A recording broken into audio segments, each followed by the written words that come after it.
very good morning to you all children. Here I am Mrs. Tanya. We are going to start the Chinese statue, the last part, that is from page number 68 to 71. Okay, let us start.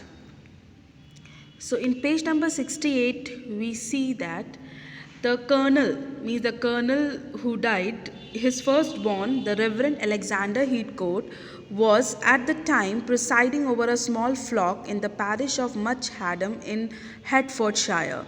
After burying his father with military honors, he placed the little Ming emperor on the mantelpiece of the vicarage. Now, what happened? This James Heathcote's son was Reverend. He was the father in the church, and his name was Reverend Alexander Heathcote. After burying his father in military honor, he took that mantelpiece, that of Ming emperor, and kept it in his place where he used to worship. Few members of the Mothers' Union appreciated the masterpiece, but one or two old ladies were heard to remark on his delicate carving. Like the mothers, sisters, you can say, who all were carving, they used to praise. But other two old ladies, they were just remarking on the delicate carving. And it was not until the Reverend became the Right Reverend and the little statue found its way into the bishop's palace that the emperor attracted the admiration he deserved. Now from Right Reverend he became Right Reverend, and the statue went to the bishop's palace. And everyone admired this statue.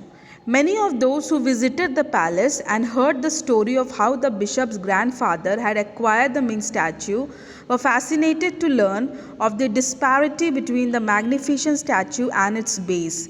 Whoever came to know, they wanted to know the history of it, how it came, what is the relation of the statue and the base. It always made a good after dinner story. After dinner, the people used to sit and talk about it. God takes even his own ambassadors, but he did not do so before allowing Bishop Heathcote to complete a will leaving the statue to his son, with his grandfather's exact instruction carefully repeated. Now what happened? The bishop's son, he also followed the same thing. The bishop's son, Captain James Heathcote, was a serving officer in his grandfather's regiment, so the Ming statue returned to the mess table in Halifax. During the emperor's absence, the regimental trophies had been augmented by those struck for Ypres, the Marks, the Marne and Verdun. The regiment was once again at war with Germany, and young Captain James Heathcote was killed on the beaches of Dunkirk and died in a state.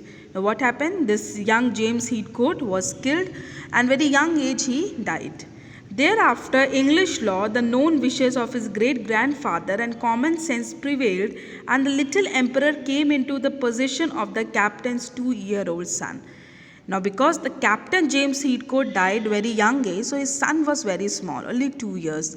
Now, as according to the will, it should pass to the firstborn, so it went to the 2-year-old son, Alex Heathcote. Now, Alex Heathcote was, alas, not of the mettle of his doughty ancestors, and he grew up feeling no desire to serve anyone other than himself.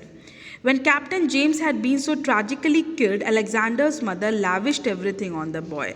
Now the young man died, so mother was very lavish towards the son. The son was not knowing any heredity, what it is, that thing he was knowing. So then what happened? Then her meager income would allow. It didn't help, and it was not entirely young Alex's fault that he grew up to be, in the words of his grandmother, a selfish, spoiled little brat. Now, it was the fault of Alex's mother, and the grandmother used to say, is a selfish and spoiled child. When Alex left school, only a short time before he would have been expelled, he found he could never hold down a job for more than few weeks. He understood, now he will not do anything. He was a lazy guy. It always seemed necessary for him to spend a little more than he and finally his mother could cope with. The good lady, deciding she should not take no more of this life, departed it to join all the other Heathcotes, not in Yorkshire but in heaven. Now Captain James Heathcote's mother was alive, so she understood it's very difficult to survive, and she also one day passed away. In the swinging 60s, when casinos opened in Britain, young Alex was convinced that he had found the ideal way of earning a living without actually having to do any work. He developed a system for playing roulette with which it was impossible to lose. He did lose, so he refined the system and promptly lost more. He used to pay all these kind of gambling and all, and he lost. He did lose, so he refined the system and promptly lost more. He refined the system once again, which resulted in him having to borrow to cover his losses. Now, that much loss he paid that he had to borrow the money. Why not? If the worst came to the worst, he told himself, he could always dispose of the little Ming emperor. He was very quiet. He was very quiet. He said, no problem. If some difficulty come, it's the will written that I can just dispose the little Ming emperor statue. The worst did came to the worst, as each one of Alex's newly refined system took him progressively into greater debt until the casinos began to press him for payment. So he was in debt, so casinos began that he have to pay.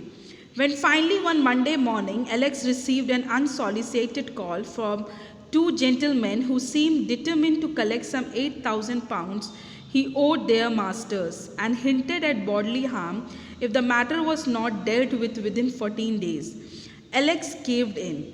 After all, his great-great-grandfather's instruction had been exact. The Ming statue was to be sold if the family honor was ever at stake. He was very sure that Ming statue has to be sold because it was given if the family, and it's the family honor. Alex took the little emperor off the mantelpiece in his Cadogan Gardens flat and stared down at his delicate handiwork, at least having the grace to feel a little sad at the loss of the family heirloom. He then drove to Bond Street and delivered the masterpiece to Sadbais, giving instruction that the emperor should be put up for auction. He gave this and said that it should be for auction. Now, page 70. The head of the Oriental department, a pale thin man, appeared at front desk to discuss the masterpiece with Alex, looking not unlike the Ming statue he was holding so lovingly in his hands. It will take a few days to estimate the true value of the piece, he peered, but I feel confident on a cursory glance that the statue is as fine an example of Penghu as we have ever had under the hammer. He said it's a very fine example, it's a very beautiful statue. There's no problem, replied Alex, as long as you can let me know what's it worth within 14 days. He said, no problem, within 14 days you let me know what's the value. Oh, certainly, replied the expert. I feel sure I could give you a floor price by Friday. He said, by Friday I'll let you know the price. Couldn't be better, said Alex. During that week he contacted all his creditors, and without exception they were prepared to wait and learn the appraisal of the expert.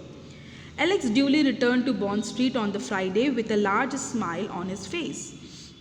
He knew what his great-great-grandfather had paid for the piece and felt sure that the statue must be worth more than 10,000 pounds. Now he thought it's coming from a heirloom, from family generation, so it must be of very high value. He just regarded 10,000 pounds, a sum that would not only yield him enough to cover all his debts, but leave him a little over to try out his new refined system on the roulette table. As he climbed the steps of Sadbais, Alex silently thanked his great-great-grandfather. He was thanking, oh grandfather, you have done a so great thing. This time it is giving me an help. He asked the girl on reception if he could speak to head of the Oriental department. She picked up an internal phone, and the expert appeared a few moments later at the front desk with a somber look on his face, very serious look. Alex's heart sank as he listened to his words.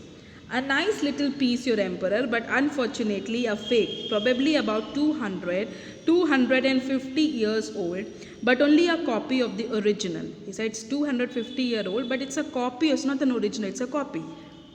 I am afraid copies were often made because... How much is it worth? Interrupted anxious Alex. Alex said, but tell me the worth, the value. 700 pounds, 800 I think. He said 7 to 800. Enough to buy a gun and some bullets, thought Alex sardonically as he turned and started to walk away. He said, what is this? He felt very bad and he walked away. I wonder, sir, continued the expert. Expert said, sir, but I wonder. Yes, sell the bloody thing, said Alex without bothering to look back. He said, sell the bloody things, useless. And what do you want me to do with the base? The base, repeated Alex, turning round to face the Orientalist. Yes, the base, it's quite magnificent. 15th century, undoubtedly a work of genius. I can't imagine how. He said, this base is very worthy. It's a work of a genius. Lot number 103, announced the auctioneer. What am I bid for this magnificent example? Or then the same line repeated what is first. Now, what should I bid for? It's a magnificent piece. The expert turned out to be right in his assessment. At the auction at Sudbury that Thursday morning, I obtained the Little Emperor for 720 guineas, and the base that was acquired by an American gentleman of not unknown parentage for 22,000 guineas. Now, base was expensive. It was the work of a genius, and the base was made of whom? The old craftsman, young Lee. But this statue was coming from his generation. It was a copy. But this base was a work of genius. It means the young Lee was a genius. But we came to know that Alexander Heathcote was not knowing about the art. He was just saying the lover of art, but actually he couldn't identify the real art. He was valuing the statue, but the valuable thing was base. I hope you understood. Thank you.